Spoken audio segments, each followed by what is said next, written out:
The forest was a place of deep shadows and whispering secrets, a world of towering trees that blocked out the sun and a thick carpet of moss that silenced every footstep. For Akira, this dark and silent journey felt like a walk to the end of the world.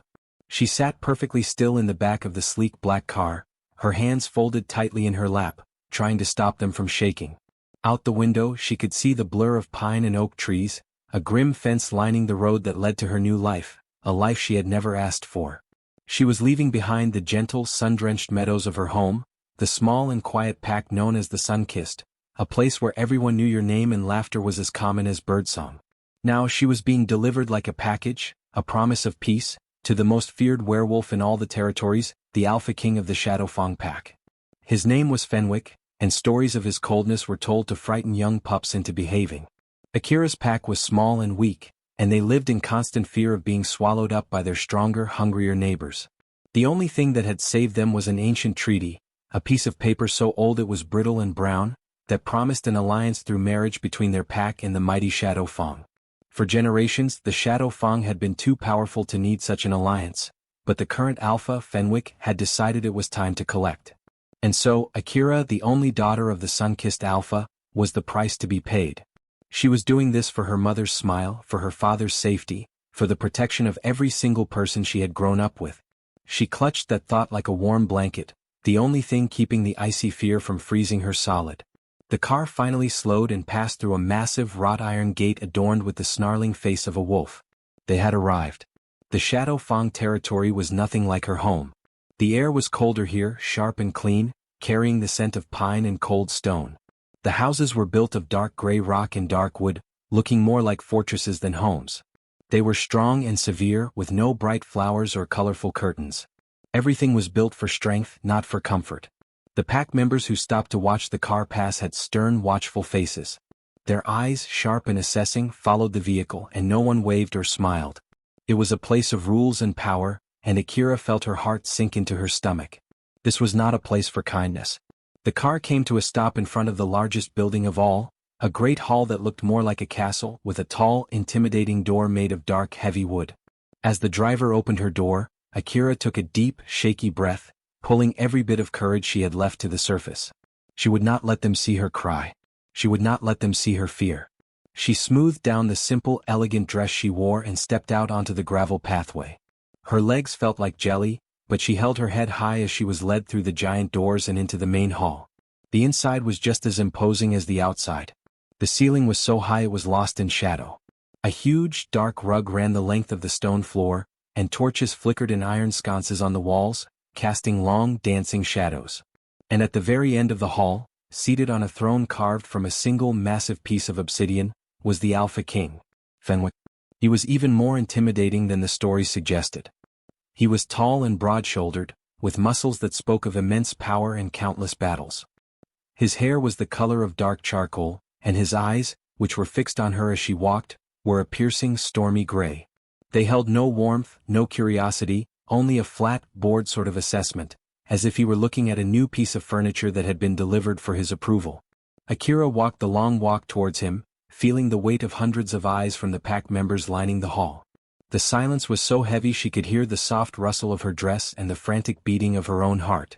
She finally stopped a few feet from his throne, forcing herself to meet his gaze, to not look down in submission. For a long, tense moment he said nothing, just studied her from head to toe, his expression unreadable. When he finally spoke, his voice was low and cold, like the rumble of distant thunder, and it echoed in the silent hall. "So, you are the price for your pack's safety." It wasn't a question. It was a statement, a cold, hard fact. Akira swallowed, finding her voice, which came out quieter than she wanted. "I am Akira, of the Sun-Kissed Pack. I have come to honor the treaty." A flicker of something, amusement? Annoyance? Passed through his stormy eyes. "Honor?" he repeated as if the word tasted strange on his tongue. "There is little honor in desperation. But there is use." He leaned forward slightly, his large hands gripping the arms of his throne. "You will stand by my side as Luna. You will wear the crown. You will perform your duties. But understand this and understand it well." His voice dropped, becoming even colder and sharper, meant for her ears alone. "This is a business arrangement. A merger of power. Do not expect kindness from me. Do not expect friendship. And most of all, he said, his eyes locking with hers, nailing her to the spot, do not ever expect love. That is a fairy tale for children and we are not children. You are here to strengthen my pack. Nothing more. Stay out of my way and we will manage. Each word was like a small, sharp stone hitting her. Akira felt a hot sting of tears behind her eyes, but she refused to let them fall. She had promised herself she would be strong. She lifted her chin a little higher, her own pride sparking to life in the face of his cruelty. I understand, she said, her voice steadier now. I expect nothing from you, Alpha. He gave a short, sharp nod, seemingly satisfied with her response. He gestured to a stern-looking woman standing nearby. Helga will show you to your rooms. You will dine with the pack tonight. Do not be late. With that, he leaned back on his throne, dismissing her as if she were a servant who had been given an order. The audience was over. Akira turned and followed the woman named Helga, her back straight, her steps measured. She walked away from the cold Alpha King, away from the staring eyes and down a long dimly lit corridor. Helga stopped in front of a heavy wooden door and pushed it open, revealing a room that was large and beautifully furnished, with a big bed and a window that looked out over the dark forest. It was a room fit for a queen, but it felt as cold and empty as a prison cell. Right next to it, separated only by a single wall, was another larger door. The Alpha's room. Her husband's room. The man who had just promised her a life of lonely emptiness. The door clicked shut behind her, and the sound was as final as the slam of a cage. Akira was alone. She walked to the center of the grand, lonely room, wrapped her arms around herself and finally, silently, let the first tear fall. This was her new home. The days that followed Akira's arrival at the Shadow Fang Pack settled into a heavy, predictable rhythm, each one feeling longer and more lonely than the last. The grand room she was given felt less like a privilege and more like a beautifully decorated cage. Its high ceiling seemed to swallow any sound she made, and the fine silks on the bed felt cold and unwelcoming against her skin. She was the Luna Queen in name only, a title she wore like an ill-fitting dress. At the formal pack dinners, she was required to sit at the high table next to Fenwick, a silent, pretty ornament beside his imposing presence. He never spoke to her, his attention given entirely to his warriors and the reports of pack business. The few times she dared to speak, to offer a small opinion on the harvest or the training of the young pups, he would turn his stormy gray eyes toward her, and a silence would fall over the table until she looked back down at her plate, her words dying in her throat. It was a clear message repeated every single day: she was to be seen, not heard. Her only escape was the early morning, in the hour just after the sun had risen but before the main part of the pack was fully awake. It was during these quiet walks through the kitchen gardens that Akira first saw the boy. He was small for his age, perhaps 8 or 9, and he was trying desperately to lift a heavy bucket of water for the cook, his thin arms shaking with the effort. 2 older boys, the sons of one of Fenwick's lead warriors, sauntered over. They didn't offer to help. Instead they began to tease him, calling him Runt and Little Rabbit, their voices sharp and cruel. They poked at his shoulders, making him spill the water onto his trousers. The boy's eyes filled with tears, but he remained silent, taking the abuse as if it were something he deserved. Akira, watching from the archway of the garden, felt a familiar fire spark inside her. This was the same kind of bullying her small pack had often faced from stronger neighbors. Without a second thought, she stepped out of the shadows. Is there a problem here? She asked, her voice calm but firm. The 2 older boys froze, their eyes widening in surprise and a little fear at the sight of their Luna. They immediately dropped their hands and muttered excuses before scurrying away. Akira knelt in front of the small boy, ignoring the damp ground soaking into her dress. What's your name? She asked softly. Orion, he whispered, not daring to look her in the eye. Well, Orion, Akira said, that bucket looks much too heavy for one person. How about we carry it together? She helped him lift the bucket, carrying it all the way to the kitchen door. She didn't make a grand speech or scold the older boys further. She simply helped. And for the first time since arriving at the Shadow Fang Pack, she saw a genuine, grateful smile. The next morning, Orion was waiting for her in the same spot, a small, slightly wilted wildflower in his hand. He thrust it toward her and then ran off. Akira's heart felt a little warmer. This small act of kindness became a secret routine. She began visiting the kitchens more often, not to give orders but to help. She would chop vegetables alongside the cook, an older, surly woman named Gretchen who was initially suspicious of the Luna getting her hands dirty. But Akira was persistent and surprisingly skilled, having learned to cook in her own pack. Slowly Gretchen's gruff exterior softened. Akira would also sit with the pack's elders in the afternoons, listening to their stories of the old days. They were at first formal and distant, but her quiet patience and genuine interest won them over.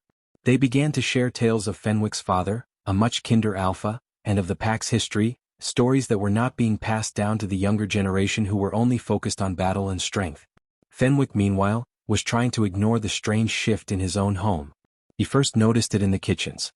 He had gone there late one night for a slice of meat and overheard Gretchen humming, something he hadn't heard in years. He saw a new, intricate wreath of woven herbs and late-blooming flowers hanging on the wall. When he asked about it, Gretchen simply said, "The Luna thought it would brighten the place up," and then quickly went back to her work. He dismissed it as a frivolous feminine touch. Then he noticed that the elders, who usually sat alone and grumbled, seemed more animated.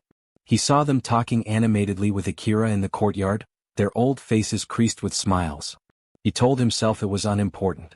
She was just trying to win favor, to build a base of support for herself. It was a political move, he was sure of it. But the most confusing thing was the scent. Every evening when he retired to his chambers, he would catch the faint, sweet smell of Akira from the room next door. It was a calming scent, like wild honey and sun-warmed meadow grass, a stark contrast to the cold stone and pine of his own world. One night, after a particularly frustrating meeting with his border patrols, he stood in his room, agitated and angry. The sweet scent from next door seemed to drift under the connecting door, a quiet, peaceful invitation. Without even thinking, he found himself standing in the hallway just outside her door. He wasn't going to knock. He didn't know what he was doing there. But as he stood there, he heard it. A soft, gentle humming, the same tune Gretchen had been humming in the kitchen. It was a simple, sad but beautiful melody, and it flowed from Akira's room like a quiet stream. He stood there for a long time, a powerful, feared alpha king, frozen outside his wife's door, listening to her hum in the darkness. The sound and the scent wrapped around him, and for the first time the cold, hard wall around his heart didn't feel like a strength, but like a heavy, lonely weight. He turned and walked back to his room, the melody and the scent of honey and meadows haunting him long into the night. The air in the Shadow Fang Pack territory began to crackle with an energy that was entirely different from the usual tension of training and patrols. It was a buzz of anticipation, a feeling of ancient traditions stirring to life. The Harvest Moon Festival was approaching, the biggest celebration of the pack's year. For Akira, the growing excitement among the pack members was a stark contrast to the cold dread solidifying in her own stomach. She had learned from the elders what the festival truly meant for a newly mated Alpha and Luna. It was not just a celebration of the harvest, it was a sacred night, the traditional time for the mating bond to be physically sealed. It was the first night. The words echoed in her mind, heavy and terrifying. Fenwick's cold promise, "Do not expect love," rang in her ears. She had agreed to this, she told herself. It was her duty. But the thought of being with a man who saw her as a business arrangement, a man of such immense and intimidating power, made her hands tremble whenever she was alone. She tried to hide her fear, throwing herself into the festival preparations with a frantic energy. She helped string up thousands of twinkling lights that mimicked the starry sky, and she worked with the cooks to prepare great platters of spiced meats and sweet berry tarts. The pack, warmed by her previous kindness, welcomed her involvement, their respect for their quiet Luna growing. They saw her dedication and smiled at her. But every smile felt like a weight. They were all celebrating what was to come, and she was the centerpiece of the celebration, a sacrifice dressed in fine clothes. She would catch Fenwick watching her from across the courtyard during these preparations, his expression as unreadable as ever. He seemed to see her busy work as confirmation of her acceptance of the situation, and he would give a curt, approving nod before turning away. He was completely unaware of the storm of fear raging inside her. The night of the festival arrived. The great hall was transformed. The torches were replaced with softer, golden lanterns, and the dark stone walls were draped with vibrant fall colors of deep red, orange and gold. Music filled the air, a lively, pulsing rhythm of drums and pipes that set feet tapping. There was laughter and dancing, the clinking of glasses, and the joyful sounds of a pack united. Akira sat beside Fenwick on the raised dais, wearing a stunning gown of deep crimson that marked her as the Luna. She held herself with a quiet grace, a small, fixed smile on her face as pack members came to pay their respects. Fenwick, for his part, was slightly less stern than usual. He drank the spiced wine, acknowledged his warriors, and occasionally made a short comment about the quality of the harvest. He saw Akira's quiet demeanor as appropriate, a sign that she understood the solemnity of the tradition that was to follow. He believed she was as prepared for this practical conclusion to their deal as he was. As the moon, full and brilliantly orange, reached its highest point in the sky, the music softened, and a respectful hush fell over the crowd. An elder stepped forward, raising his hands. He spoke the old words, blessing the union of the Alpha and Luna, and wishing them a fruitful bond that would strengthen the pack for the year to come. It was the signal. The celebration was officially over, and the private ritual was to begin. Fenwick stood, and every eye turned to him and then to Akira. He extended a hand to her, not with tenderness but with formality. It was time. Akira placed her icy hand in his, and he felt her tremble. He glanced at her, a flicker of confusion in his eyes, but he dismissed it as nerves. He led her from the hall, through the silent, watching crowd, and down the long corridor toward their rooms. The moment the door to her chamber closed behind them, shutting out the sounds of the lingering festival, the fragile composure Akira had held onto all night shattered. She pulled her hand from his as if burned and took several steps back, wrapping her arms tightly around herself. Her breath came in quick, shallow pants, and her eyes, wide and shimmering with unshed tears, were fixed on him with pure, unvarnished terror. Fenwick watched her, his initial confusion hardening into something else. He saw the way she looked at him, not with cold calculation or even resigned acceptance, but with the raw fear of a trapped animal. This was not the behavior of a woman who had schemed for power. This was something else entirely. "Stop this," he said, his voice low and firm, echoing in the quiet room. "This is what was agreed upon. This is the tradition." Akira shook her head, a single tear escaping and tracing a path down her pale cheek. She tried to speak, but only a choked sob escaped. She pressed a hand over her mouth, her entire body trembling violently. Fenwick took a step closer and she flinched, shrinking away from him. That flinch, that instinctive recoil from his presence, struck him with the force of a physical blow. He was used to fear, but this was different. This was a deep, personal terror of him. And in that moment, the final piece of the puzzle clicked into place.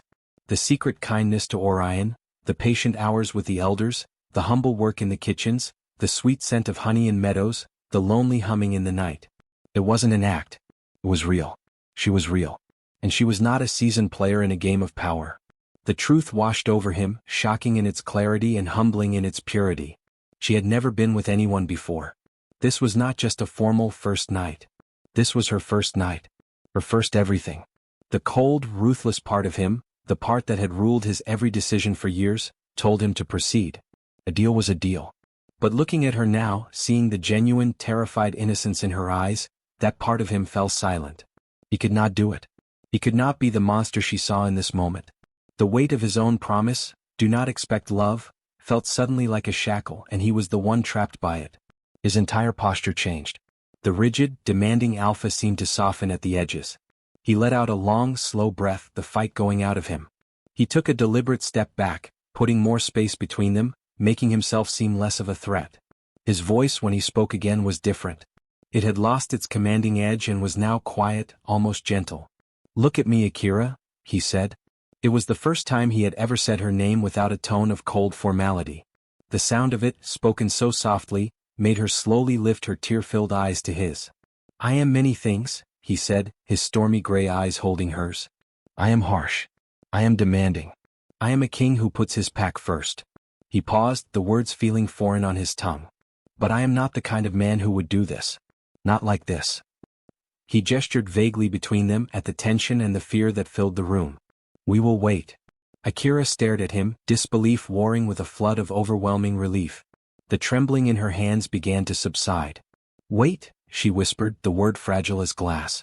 "Until you are ready," Fenwick said, the statement simple, yet for him, it was a monumental shift. It was a rejection of the cold tradition, a breaking of his own ruthless rule. "You have my word." He turned and walked to the door, pausing with his hand on the latch. He did not look back at her, but the set of his shoulders was less rigid than before. He opened the door and left, closing it softly behind him, leaving Akira alone in the silent room, the weight of her terror lifting and being replaced by a profound, bewildering shock. The ruthless Alpha King had just shown her the first flicker of mercy, and in doing so, had completely rewritten the rules of their world. The morning after the Harvest Moon Festival, the Shadow Fang Pack territory was quiet, the air still carrying the faint, sweet scent of wood smoke and spilled ale from the celebrations. But inside the great hall and the corridors of the main house, a new kind of silence had taken root, one thick with unspoken questions and shifting perceptions. The pack had expected their Alpha and Luna to appear together, marked by the unbreakable bond of the first night. Instead, Fenwick emerged alone at dawn, his expression more contemplative than stern, heading for the training grounds with a quiet intensity. Akira appeared later, her steps hesitant as she entered the main hall for the morning meal. The pack members watched the subtle distance between them, the lack of that new intimate connection that should have been palpable, and a ripple of confused speculation spread through the ranks. The king had kept his word to his Luna, but in doing so, he had broken with tradition and no one knew what it meant. For Akira, the world had tilted on its axis. Fenwick's act of mercy had dismantled the image of the pure monster she had built in her mind. The man who had coldly promised her no love had also, inexplicably, protected her when he had every right not to. This contradiction made him infinitely more complex and, in a strange way, more approachable. The fear that had been her constant companion began to recede, replaced by a cautious, fragile curiosity. She no longer flinched when he entered a room. Instead, she would watch him, studying the way he spoke to his warriors, the rare, almost hidden flicker of approval in his eyes when a young trainee performed well. She started to see the weight he carried, the immense responsibility of ruling such a vast and powerful pack, and she began to understand that his coldness was a shield, not just a personality. Fenwick, for his part, found his thoughts perpetually drifting toward the woman who was now his wife in name only. The memory of her terrified eyes haunted him, but so did the memory of her strength in the days before, her quiet dignity in the face of his hostility. He found himself actively looking for her during the day, his eyes scanning the courtyards and gardens, drawn to the calming scent of honey and meadows. The wall around his heart, once impenetrable, now had a crack, and through that crack, a single persistent question grew. Who was she truly? It was he who broke the weeks of silence that followed the festival. He found her one afternoon in the library, a room he rarely visited, looking at a large, illustrated book about the history of the local forests. He stood in the doorway for a moment, watching her trace a drawing of a rare flower with her finger. That one grows near the northern ridge, he said, his voice making her jump slightly. She looked up, her surprise softening into that same cautious curiosity. The soil is different there. More acidic. Akira closed the book slowly. I would like to see it someday, she said, her voice quiet but steady. Then I will show you, Fenwick replied, the offer startling them both. And so, the next day they walked. It was not a grand excursion, just a slow, meandering walk along a path that led away from the main compound and into the quieter parts of the forest. At first, the silence between them was heavy, filled with the ghosts of their past interactions. But as they walked, Fenwick began to point things out. He showed her not just the flower from the book, but a fox's den hidden between two large rocks, and an ancient, gnarled tree that marked the pack's original border from a century ago. He spoke of the land not just as a ruler, but as someone who knew it intimately, who loved its harsh beauty. Encouraged by his openness, Akira began to speak as well. She told him about the sun-kissed pack not as a weak, desperate group but as a family. She spoke of her father's bad jokes, her mother's skill at weaving, and the way the entire pack would gather to watch the sunset over the golden fields. She spoke of her reason for coming, not as a political maneuver, but as a painful, necessary choice to protect the people she loved. Fenwick listened. He truly listened, without interruption or judgment, and for the first time, he saw the immense courage it had taken for her to walk into his hall and face his cruelty alone. On another walk, this time as the sun was setting and painting the sky in shades of violet and orange, Akira found the courage to ask the question that had been burning inside her. Why? She asked softly, her eyes on the path ahead. Why did you decide that love was a fairy tale? Fenwick was silent for so long she thought he would not answer. The only sound was the crunch of their feet on the fallen leaves. When he finally spoke, his voice was low, the words dragged from a deep, hidden place of pain. There was someone. Years ago. A warrior from a strong allied pack. I believed she was my destined mate. I trusted her completely. I gave her my heart. He paused, the memory still sharp. She saw it as a weakness. She was using my affection to gain secrets for her own pack, to make her father stronger than mine. When I discovered the betrayal, it was nearly too late. She had weakened our defenses, cost good warriors their lives. Love was the weapon she used against me. He stopped walking and looked at Akira, his gray eyes full of a old, weathered hurt. After that, I decided it was a liability I could not afford. It was easier to promise nothing, to feel nothing, than to be a fool again. Akira's heart ached for the younger man he had been, for the betrayal that had forged the cold king standing before her. She didn't offer empty pity. She simply nodded, understanding dawning in her eyes. "You built a wall to protect your pack," she said. "And myself," he admitted, the honesty costing him. As the days turned into weeks, their walks became a daily ritual, a sacred space where they were not an alpha and a Luna bound by a treaty, but simply Fenwick and Akira. They talked about everything from their favorite foods to their biggest fears. The trust between them, once shattered, was slowly, painstakingly being rebuilt, brick by brick. One evening, as they walked back toward the castle under a sky filled with a million twinkling stars, their path was narrow. Their hands, swinging at their sides, accidentally brushed against each other.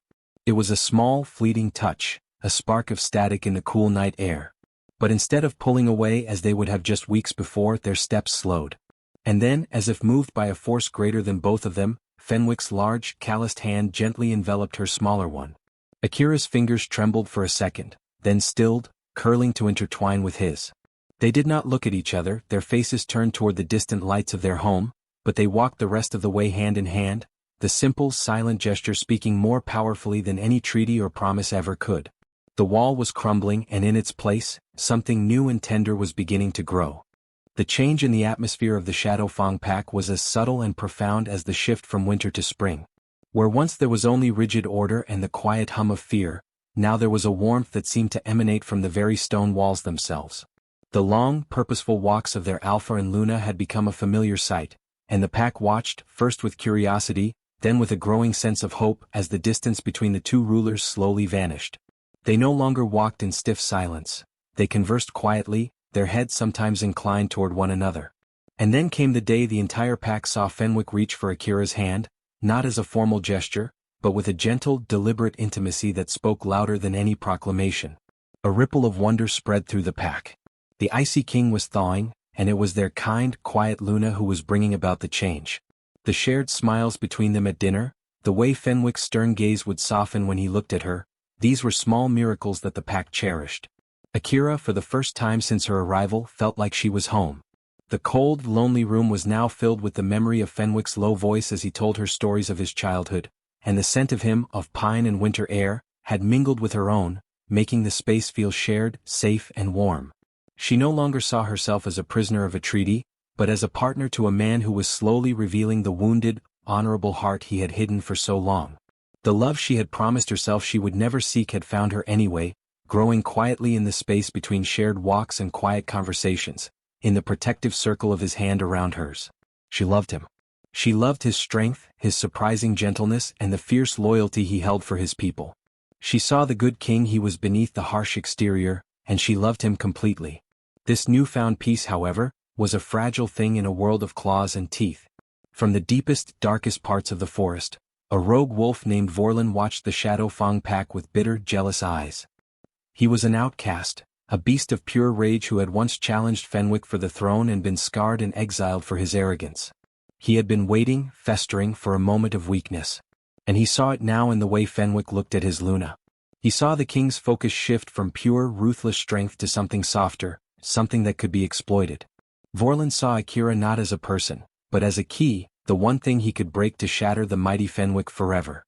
He gathered a small band of other disgraced and vicious rogues, and under the cover of a moonless night, they slipped past the border patrols, their only goal to strike at the very heart of the Alpha. It happened during a peaceful evening in the main courtyard. Akira was sitting on a stone bench, laughing softly as young Orion showed her a new fighting stance he had learned. Fenwick was watching them from a short distance away, a rare, unguarded smile on his face as he saw the joy in Akira's eyes. In that moment of perfect contentment, a snarl ripped through the air. Vorlin and his rogues exploded from the tree line, a wave of matted fur and snapping jaws, heading straight for the heart of the courtyard. Their target was clear. They bypassed the warriors, ignored the others, and charged directly toward Akira. The attack was so sudden, so brutally focused that for a split second, everyone froze. Everyone except Fenwick. The moment he saw the rogues, the moment he saw their trajectory aimed at Akira, a roar of pure, unthinking terror erupted from his chest. The gentle man from their walks vanished, replaced by the most fearsome warrior the packs had ever known. But this was not the cold, calculated fury of the past. This was a storm of protection, fueled by a love he could no longer deny. He moved faster than thought, a blur of power and speed, placing his own body directly between the lead rogue Vorlon and Akira. Vorlon's massive claws, meant for her, slashed downward, tearing deep into Fenwick's shoulder and arm. The pain was searing, but Fenwick didn't even stagger. He met Vorlon's attack with a fury that shook the very ground, his own claws and teeth finding their mark as the two titans clashed. While the other warriors engaged the remaining rogues, Akira's mind, once frozen with fear, became crystal clear. She saw Fenwick wounded and fighting for his life, for her life. She saw the trap Vorlon was trying to lead him into, a corner of the courtyard where the other rogues could swarm him. She was not a warrior, but she was clever. She screamed not in fear but in a commanding voice that cut through the chaos. "Orion, the net. Now." She remembered the heavy training net stored in the equipment shed. The boy, jolted into action, scrambled away as Akira began throwing anything she could find: stones, a wooden bucket, a training sword, not to hurt the rogues but to disorient them, to break their concentration, to create an opening for her pack. Her quick thinking worked. For a crucial second, the rogues were confused, and it was all the distraction Fenwick and his warriors needed. They surged forward, and with a final, mighty effort, Fenwick pinned Vorlon to the ground, his teeth at the rogue's throat, the fight gone out of his enemy. Silence descended, broken only by the heavy panting of the warriors and the crackle of torches. Fenwick stood over his defeated foe, his chest heaving, blood streaming from the deep gashes on his arm and shoulder. He ignored his own pain. His eyes, wild and desperate, scanned the courtyard until they found Akira. She was safe. She was unharmed. The terror that had gripped him slowly receded, leaving behind a clarity more powerful than any he had ever known. He shoved Vorlon toward his warriors. "Take him to the dungeons," he commanded, his voice a low growl. Then he turned and walked toward Akira, his steps deliberate, his stormy gray eyes locked on hers. The entire pack watched, holding its breath. Fenwick stopped in front of her, the blood from his wound dripping onto the stones between them. He did not care. He reached out with his good hand and gently cupped her cheek, his touch a stark contrast to the violence of moments before. "Akira," he said, her name a prayer on his lips. His voice was raw, filled with an emotion so strong it shook the foundations of his being. "I was a fool. I made you a promise from a cold and broken heart. I told you to expect no love." He took a deep, shuddering breath, his gaze pouring into hers. "But you, with your kindness and your courage, you have taught my heart how to feel again. You have shown me that love is not a weakness. It is the greatest strength a king can have. I love you." Tears of joy streamed down Akira's face as she looked at the mighty king, brought to his knees not by an enemy, but by his own heart. She placed her hand over his, leaning into his touch. "I love you too, my alpha," she whispered, her voice strong and clear. "My Fenwick." In that moment, under the watchful stars, the treaty was forgotten. The cold promise was shattered. He was not claiming her out of duty. He was choosing her out of love. He leaned in and kissed her, a kiss that was a vow, a promise, and a new beginning all at once. It was gentle and fierce, full of all the words they had yet to say. The pack erupted in cheers, their joy echoing through the night. The ruthless Alpha King was no more. In his place stood a man, healed by love, ready to rule with his true Luna by his side. Their story was just beginning, a tale of a love that was promised, lost, and then fought for, a love that would forever be the legend of the Shadow Fong. We hope you loved this journey into the world of Fenwick and Akira. Their story of a cold heart warmed by unexpected love is just one of many tales waiting to be told. If you enjoyed this story and want to discover more romantic adventures filled with emotion, courage, and heart, be sure to subscribe. New chapters of love and destiny are always just a click away.